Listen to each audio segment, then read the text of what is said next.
And now, CBS 21 Sports First Score Friday with Joel D. Smith, sponsored by Subway. First Score Friday! First Score Friday! No, not tonight! It's the First Scare Friday! First Scare Friday! First Scare Friday! She knows what's up. It is First Scare Friday, presented by Subway. I'm Joel D. Smith. The D is for daring tonight. Maybe in the dark, huh? I'm surrounded by a motley crew of characters. Some of them, you'll see, might have a little bit of a vendetta as well. Against me, I'm hoping not. But I'm trying to be fair. Hey, I'm the ref, giving you an even balance of fun and football, because tonight some teams are afraid of missing the playoffs if they lose this last game of the season. But we'll start with a scary good matchup of 7-2 teams. Susquehanna hosting Bishop McDevitt. A roller coaster of a game. It starts in the second quarter. Lake Powell looking deep right here, and he's got a guy on the sidelines, Amari Hopkins. They barely take him down. They settle for a field goal, 3-0. It'd be 6-3 going into the third quarter. Powell again, looking to the sideline. He's got Mario Easterly right there. Tippy toe gets in, and they're up 10-6. Then on the ensuing kickoff, though, Stevie Graves, he found some time. He found a block, and he is gone. 88 yards later, it's 13-10 Indians. But Powell not done yet. This time he finds Julian Jordan. He rips it away. He's got the go-ahead score, and your final is 17-13. McDevitt hangs on. Coach, what'd you guys talk about for the second half? And they did a great job, and we couldn't move the ball. Then we got some things going. Our confidence got going. Scored a couple touchdowns, and I'm just proud. Last week I got on our offensive line, because I didn't think they played well. I thought our offensive line played the best game of the year tonight. Now some vintage video. Yeah, we resurrected this vintage video to see what it was like back in the day when they were partying like it was 1999, because it was 1999. Middletown against Palmyra. Oh yeah, great catch right there. These guys were having a blast 20 years ago, and now we will take the time warp machine to tonight. Pick it up 7-0 Middletown in the first quarter, and they're driving. Tony Powell gets the screen pass to Tajay Brody, and then he gets a block, and then he's looking for a little cut right there. It's slick. And after that point, he's going all the way to the end zone with a stiff arm. 14-0 in the first. Later in the first, Middletown up 14, and they are driving again. Playing the same song, kind of. Tony Powell this time, a little screen pass. And this time it's Terrell Daniels. He needs a block. Got it. And then he just has to run through the muck. Green Acres all the way. 21-0 then, and the Blue Raiders run away to victory. 21. Make that 41-27. All right, time for Friday Night Rivals. We've had some great games so far, and tonight one of the best rivalries of them all. It's the Backyard Brawl, CD and CD East. Remember, just 2 years ago, the Panthers upset the Rams at Landis Field. Could they surprise everyone and do it again? We go to the first quarter. The Rams, Max Mosey to Nick Chimini. He's looking for some help right here. Yep, he's got it. Look at this thing, way out there, and it is a touchdown. His sixth of the year, 15-0. Senior Naeem Sims, a little touch pass right here, and then he's gonna make that cut. Boop! He'll do the rest into the end zone. 29-0. Panthers, come on, you gotta do something here. Into the third we go. Freshman quarterback Aiden Campbell to Sean Brown. Is the comeback on? Maybe, or maybe not. Fourth turnover of the game right there. That'll seal it. 36-6 is your final. Coach, you guys keep improving. Talk about getting better and better each week, playing our best football at the end. That's not an easy thing to do, but these guys have made all the right choices to get better, and they are playing their best football right now. Wow, congratulations to them. Let's go to this next game right here. It is the Hempfield student section celebrating with us. Good costumes, guys. They're in Manheim Township. First quarter, Township's Harrison Kirk to Anthony Ivy. Oh boy, he's like the Flash out there. 67-yard touchdown. The Streaks ahead, 7-0. Still in the first. Kirk looking for his buddy Jaden Floyd. He's got it. Barrels past that one. Speeds past a few more. He barrels over that guy as well. He's a bowling ball that you just can't get down. 55-yard touchdown, 14-0. And then here comes the defense. Colin Peters sacked by Bryce Casey. That's a big loss. We'll turn it around. Kirk to Mickey Stokes again. And congratulations, they go home with the big, beautiful trophy and finish this regular season undefeated. We're just starting off our night of surprises. Some on the field, some not. Up next, you'll see my transformation into another costume, and our players will look different as well. Tell me about it. We are the Wildcats from Dallastown. Stay tuned for the Halloween edition of Helmets Off!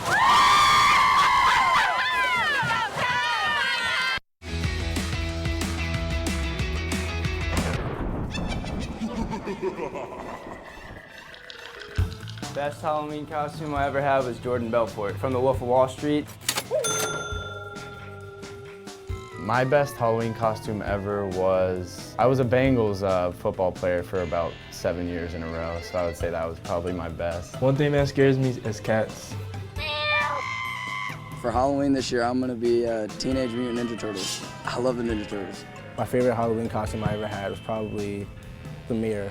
I had a mirror on my back and my front, and whenever someone asked me what was I said you. That was a pretty good one. Candy corn, I never liked it. I just never thought it had a good taste, never liked it. The best Halloween costume of mine, last year I dressed up as Deadpool.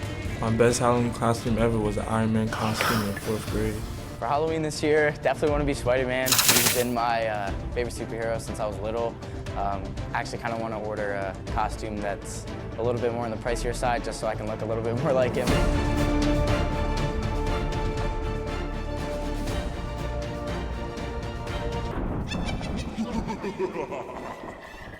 All right. Hey, this guy back here, he says he was afraid of cats. Keep it moving, dragon crossing here.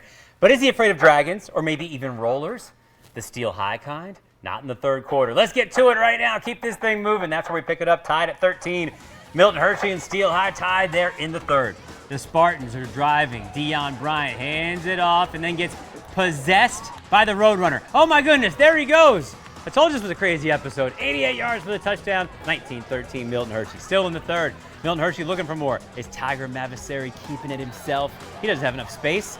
He must be Plastic Man or something. He gets through there, goes to the outside, pushes through there, fumble, scooped up by his buddy, Joshua Para. That's a touchdown, and it's 41-13. Suddenly, we get a little closer. Deion Bryant powers his way in. That's a 5-yard score. Milton Hershey wins it big, 49-27. He was talking about the Wolf of Wall Street. That's scary enough. These guys are kind of strange. But can Red Lion get one more win? They need this against Dallastown tonight. Let's check it out. So the fans from Dallastown showing their Halloween spirit as they take the Red Lion team desperate for a win tonight. All right, first quarter. There's the quarterback, Nick Schultz, wearing the cool uniforms tonight. Sidestep, comes right at you. Rambles down the sideline, and then he dives in for a big gainer. A little later on in Dallastown territory, a couple plays later, they cash it in, and this time Schultz going up top to Gerald Zapata. He's got it. 7-0 already.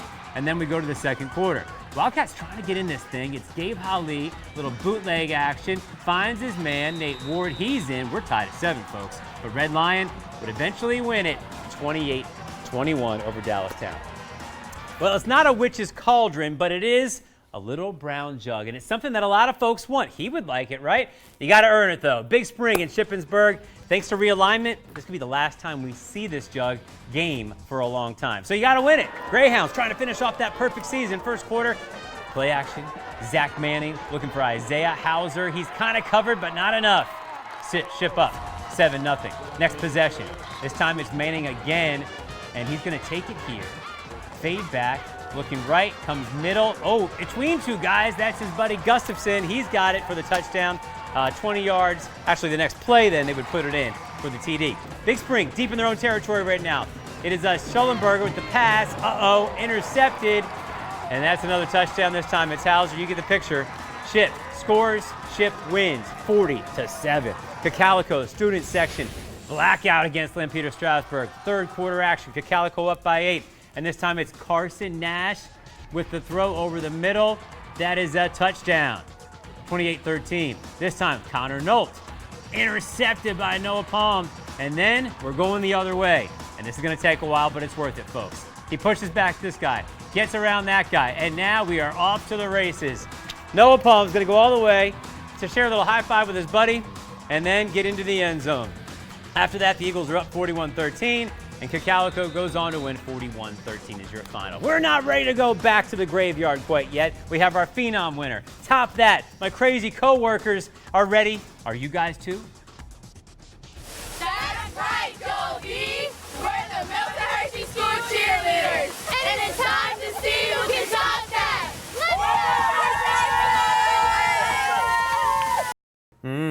almost ready. Can you tell?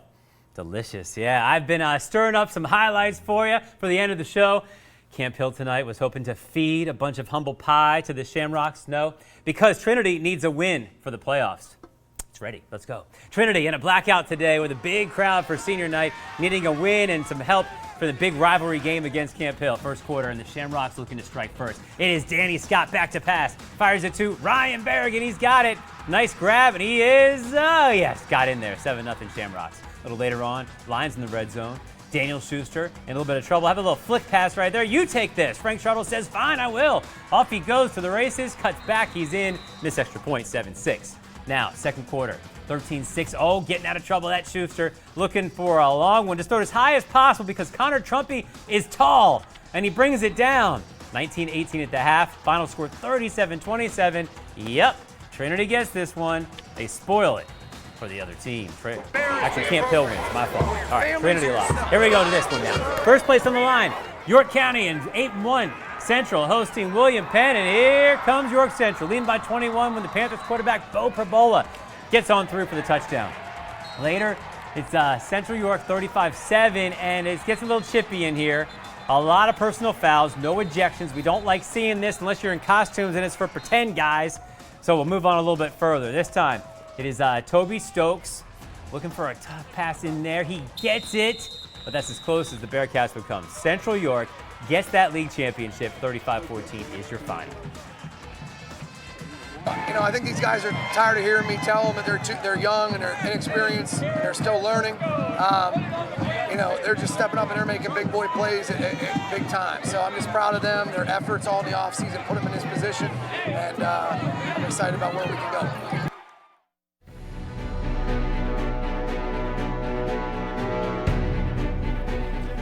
Now it's time for the Subway Phenom. Yeah, each week you're the folks out there picking the best players we caught on camera. Good stuff here. This week's winner, how about this guy? Cumberland Valley's Logan Ramper, romping the competition. He finished with 11,000 votes.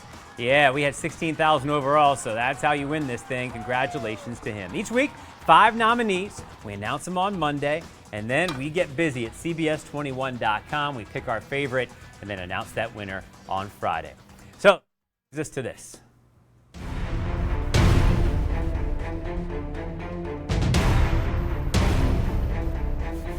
I thought I was hungry before. Now I got some bacon here with me as well. We have V for Vendetta, and we have the Ghost of Capitals Past. Not looking too happy there.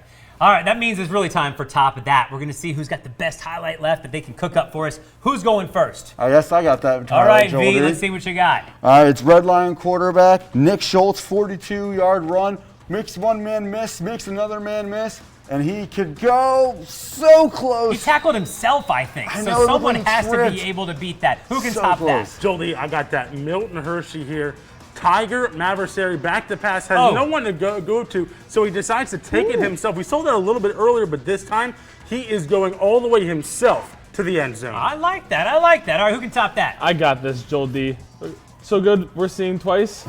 Quarterback Noah Palm from Cocalico. Not only can he throw touchdowns, he can intercept So and that is the run quarterback who caught it on defense. That's right. And then he goes through everybody because Let's he look can at run this. him over. Look at this. He's like he does kickoff returns too sometimes. That's right. He's bringing home the bacon. Bringing home the bacon. I see what you did there. Okay, I can barely top that, but I'm going to try. Let's get to it. Here we are, going back. Mac Mosey gets out of trouble. Gets out of trouble. Just keep this thing in the air. It's not going to matter. It is going to matter. That's his buddy catching it. Talbot has it, goes for the touchdown, and that is how you end Top That for sure. Folks, we had a great time. I hope you did as well. No matter how you're getting dressed up, no matter how you're digesting, enjoy your highlights, enjoy your Friday. Don't be too scared. It's all for fun. Way to go. Watch out, you, especially you. What's this soup? Yeah, it's good, I'm telling you.